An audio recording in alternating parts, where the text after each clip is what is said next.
Hello and welcome to the latest episode of the Low Budget Review Show. I am your host, Eric Smith, and today I am talking about The Secret Goatman Spookshow and Other Psychological Warfare Operations by Jonathan Raab, or Rob, however you say his name. I can never remember. This is from Turn to Ash, which is in Columbus, Ohio. They're practically my neighbors. This is the fifth book in my most recent book bundle. I read 5 short story collections in a row. This is the final one, and it is high strange horror. I think they would all the stories would be considered high strange, which I forgot to look up. So watch me as I Google what high strange is, because I have an idea, but I don't want to get it wrong. So let's see. This says high strangeness refers to a state of peculiarity,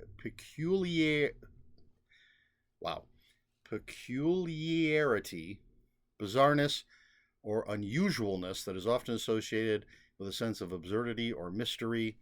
I don't like that definition.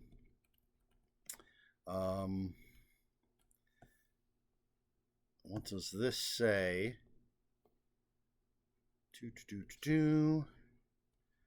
This doesn't tell me a thing.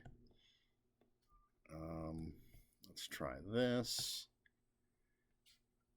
High strangeness definition. The quality of being peculiar, bizarre, utterly absurd. Peculiarity. I see it as a mixture of all sorts of different elements: UFOs, cryptids, government conspiracies, all of these things sort of thrown into a hat and mixed together.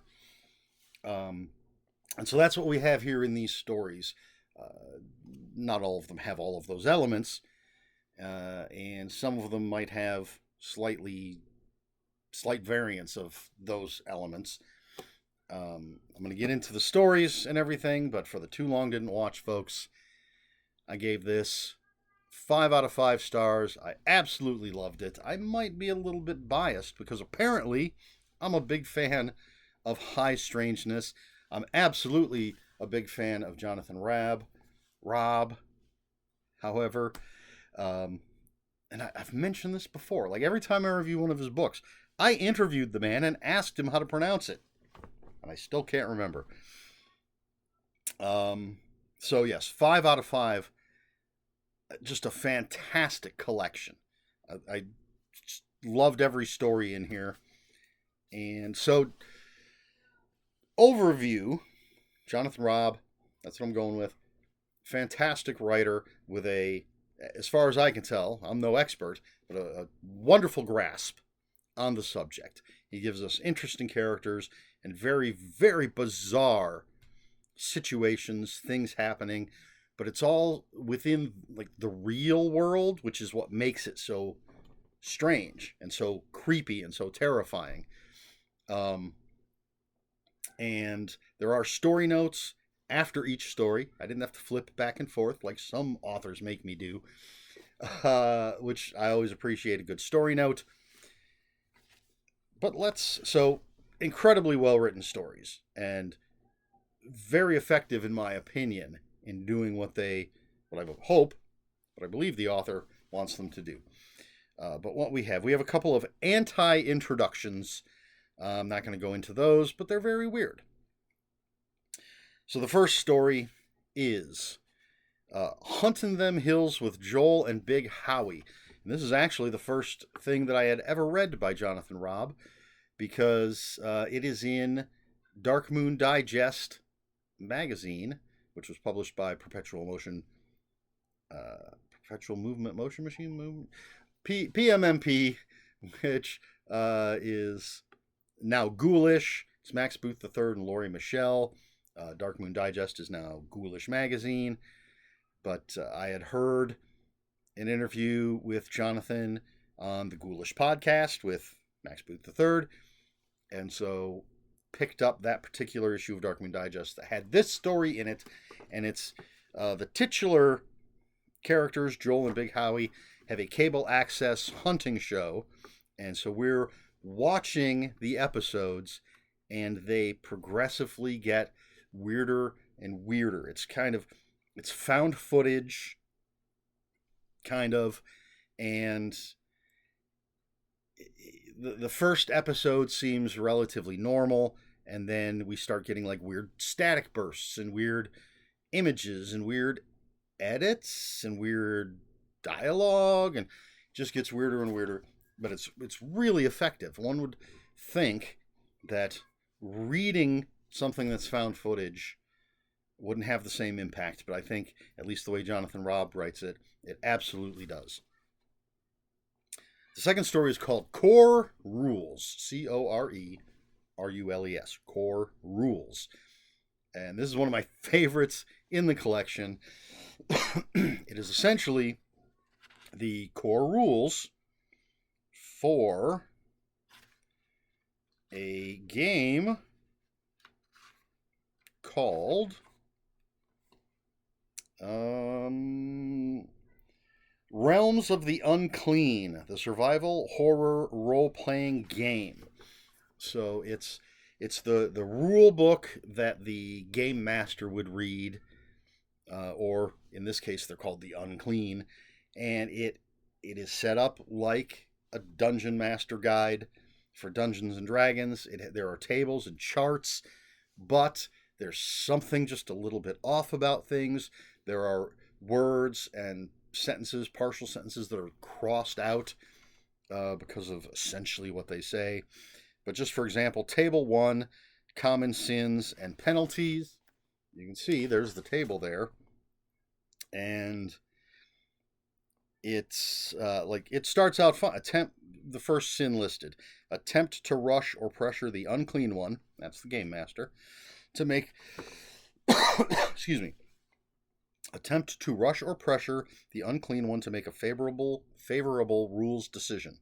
The penalty, a -1 penalty on all rolls for remainder of game. But then as you get a little deeper into the chart, the table,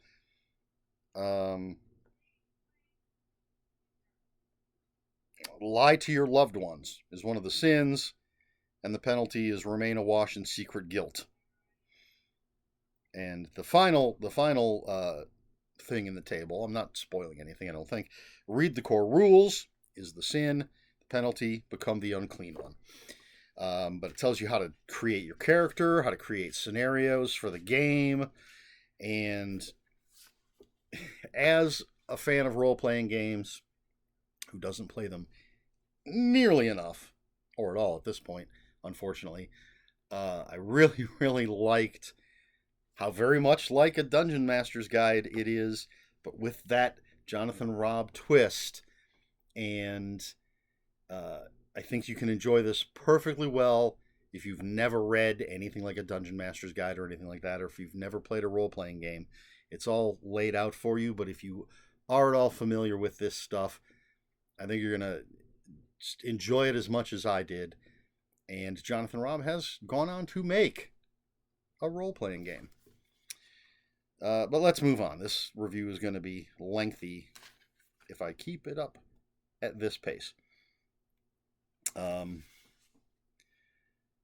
Sonata is the next story, and this one takes place, I believe it's in Afghanistan during the war, with a soldier who's got a new assignment at a communications tower, and weird things happen. I'm going to try to keep these things quick. The Order of the Night Moose. I love a good cult story, and this one goes in places, goes in directions that I didn't expect. It has, spoiler, a very dark ending that in the story notes, Jonathan says, I don't want to spoil it, besides saying it has a dark ending. Because of a certain thing, some people might figure this out very easily. because of a life event that Jonathan had, he says he would not, post that life event, would not have written the ending the way he did.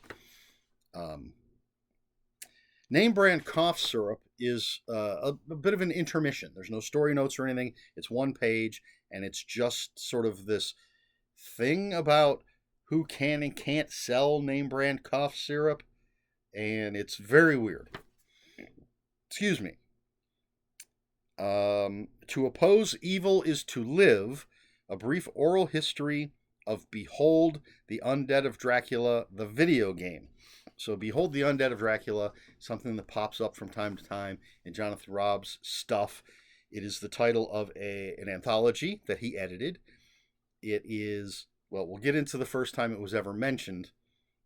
This is, again, I'm not sure if it's considered epistolary since it's an interview. It's not letters or journal entries, but it is simply, it says an oral history. It's an interview with someone who's talking about the video game,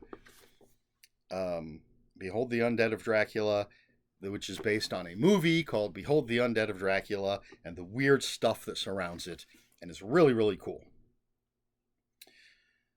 Frosty Pyramid Treats. What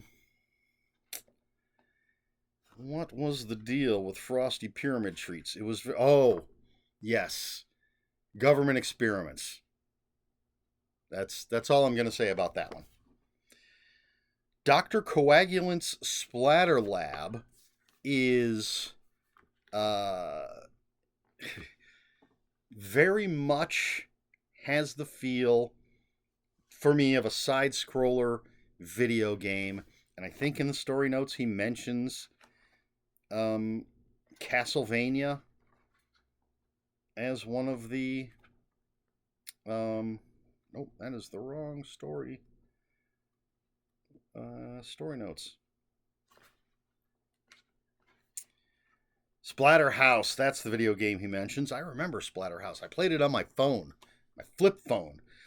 The Splatterhouse video game series. So, yeah, this is...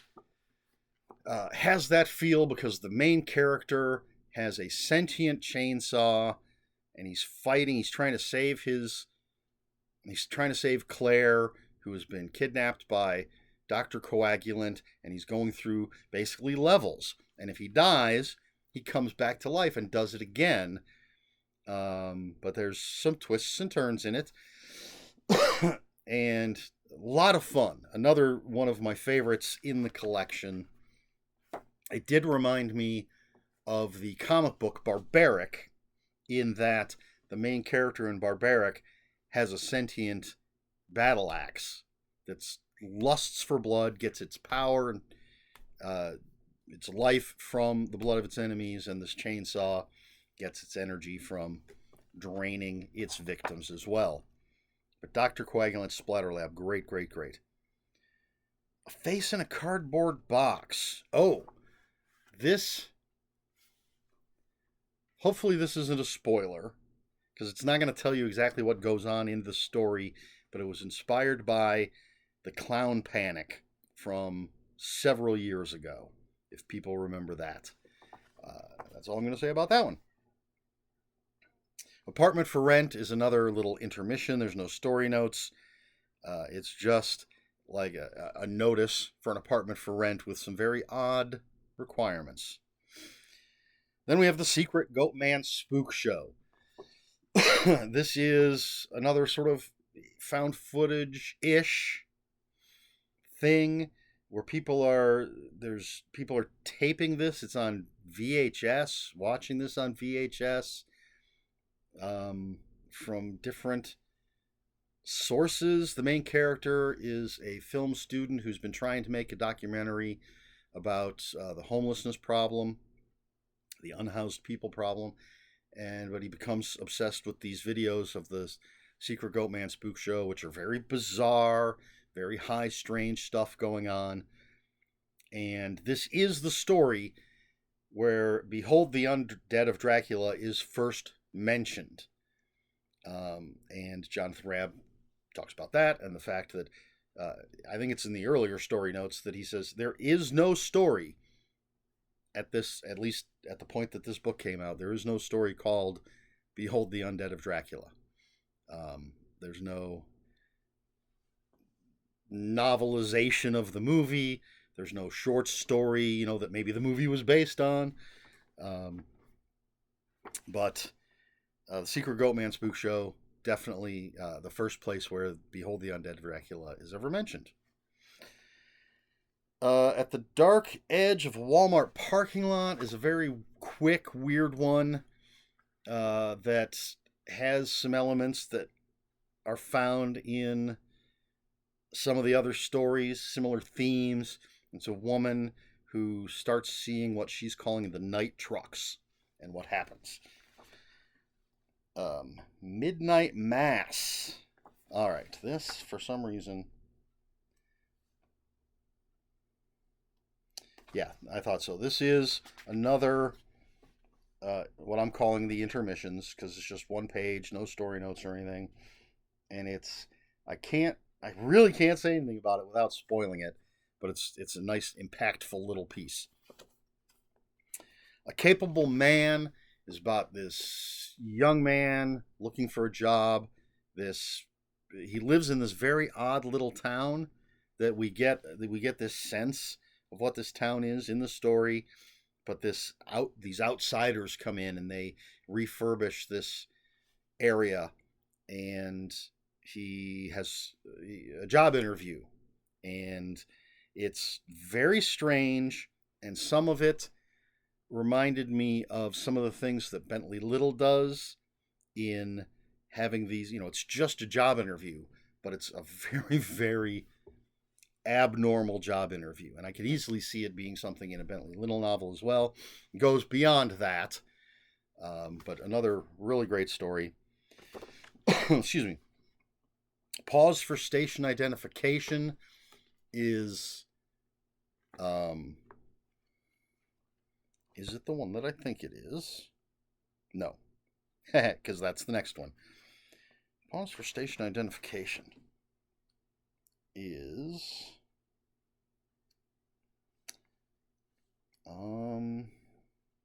something that was written, originally written with Matthew M. Bartlett, and it says, and with thanks to Jared Collins. This is about a sheriff and his deputy and a female reporter and her cameraman, and it is part of a larger series. I have the books of the law enforcement dealing with bizarre, high, strange, paranormal things, and this is an episode that never aired, or that I think I can say this much.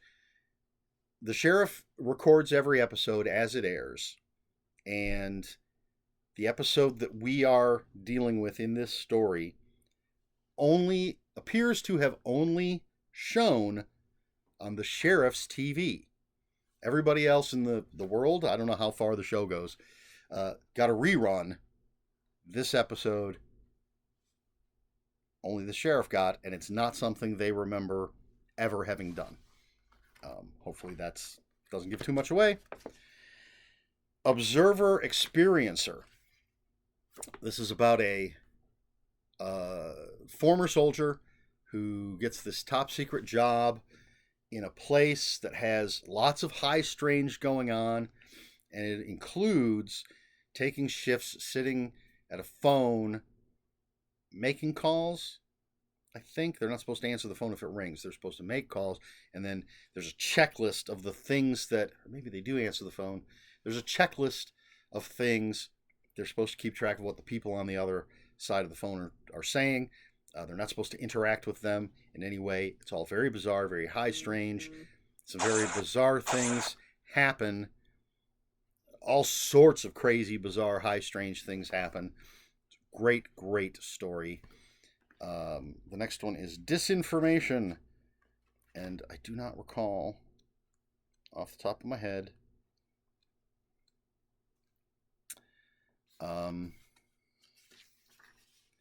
This is another, we'll call it intermission, and because there's no story notes or anything. And I'll just read the first sentence. 4 out of the last 29 people you've encountered have had some form of psychological warfare training. And then it talks about this person that you ran into last week and this person that you saw the other day, and continues on for, it's about a page and a half. It's really fun. It's another one of those fun ones. Then we have the final story is The Crawling Fingers of the King. And this is a drug dealer story, and it is a Lovecraftian story. That's all I'm going to say about that. It's pretty interesting. And that's it. And then we have acknowledgments and such. So that's not that quickly, unfortunately. The Secret Goatman Spookshow and Other Psychological Warfare Operations by Jonathan Raab from Turn to Ash. 5 out of 5 stars. I love at least Jonathan Raab's High Strange stuff. I have a few other things to read. The paranormal. Does this have a list of his books? So I have the Hillbilly Moonshine Massacre and the Lesser Swamp Gods of Little Dixie, and then I can't remember. It's whatever it's called, season 1, the TV show that they make. I'm looking very quickly to see, because I know they Freaky Tales from the Force, season 1. I have that book as well, and then I have some of his other stuff that I haven't read yet. So not as much Jonathan Raab left to read, but I've got enough for now. But I highly recommend The Secret Goatman Spookshow and Other Psychological Warfare Operations by Jonathan Raab. 5 out of 5 stars. There you go. Recommendations for this video. Anything else by Jonathan Raab? I've loved all of it. He's got novels, he's got novellas, he's edited short story collections, and if this High Strangeness thing sounds interesting to you, absolutely check him out. Not sure who else is writing it, but he's absolutely fantastic at it. And let me check just to make sure I get the title correct. The first thing I read, well, that short story was the first thing I read, but Camp Ghoul Mountain Part 6, the official novelization, was the first novel that I read by him, the second thing I ever read after that short story about the hunting TV show. And it's the novelization of a movie that doesn't actually exist, of course. But it's also got, it's almost like watching a Blu-ray, because there's all sorts of behind-the-scenes stuff as well. And it's very bizarre. It's fantastic. There's actually a director's cut book that I just got recently. But yes, if this sounds interesting to you, if you're a fan of the X-Files, because when I was interviewing Jonathan, the X-Files came up as sort of a high strange because of the Monster of the Week, plus all the government conspiracy stuff and the aliens and everything. So yeah, check out Jonathan Raab. And yeah, I don't really have a question. Are you a fan of the X-Files? Again, it's a question I think I've asked in the past, probably when I've reviewed some of the X-Files novels and short story collections. I was a big fan back in the day. There are a few seasons that I haven't seen, and I never saw either of the 2 theatrically released movies. But I watched the first bunch of seasons religiously. I always liked the Monster of the Week stuff a little more than the conspiracy stuff or the UFO stuff. I do like a good government conspiracy. I have a bunch of novels and short story collections for the X-Files, so I'm not the biggest fan. I don't know the minutia, but I do consider myself a fan. What about you? Let me know in the comments below. If you have any comments, questions, or corrections, please put those in the comments below. Comments are open for spoilers. Just post spoiler warning. We try to be polite here at the Low Budget Review Show. Please like, share, and subscribe. All the usual YouTube stuff. If you care to follow me on other social media, I'll have links for my Instagram and Bluesky in the description below. That's all I have for you. This has been the Low Budget Review Show. I have been Eric Smith, and until next time, read more books.